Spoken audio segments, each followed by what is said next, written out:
ส่วนเผ่าการ์ตูนนี่เวลาเฮ็ดผ้าเบี่ยงนี่มันเอกลักษณ์มันจะต้องมีลูกปัดแม่นบ่โดยอืมมักปัดก็ได้บ่มีมักปัดก็ได้ บ่มีมักปัดก็ได้เนาะ แต่หลักๆต้องใส่ลูกปัด ต้องได้ใส่เนาะ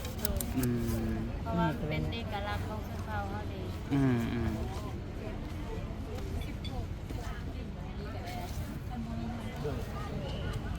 โฆษณาซอยเด้อ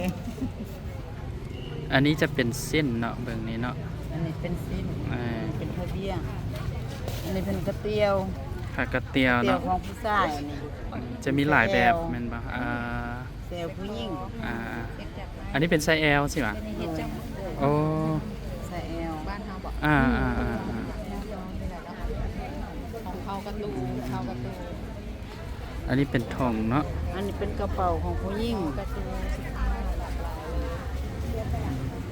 อันนี้ของผู้ชายกระเป๋าผู้ชาย อืม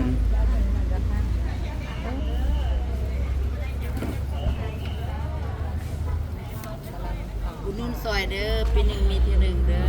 อันนี้เป็นลูกปัดเนาะลูกปัดนี่ ทายฮู้เพิ่น โอ้ ไม่ได้อยู่ในใส่เนาะใส่เนาะ ไส้คอเนาะอืม ไม่อยู่ในนี้เด้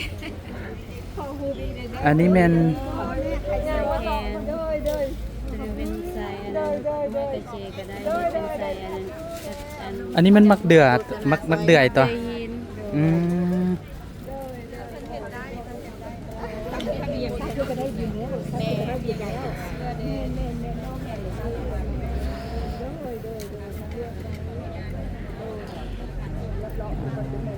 ตัวนี้งามได้นั่นนะ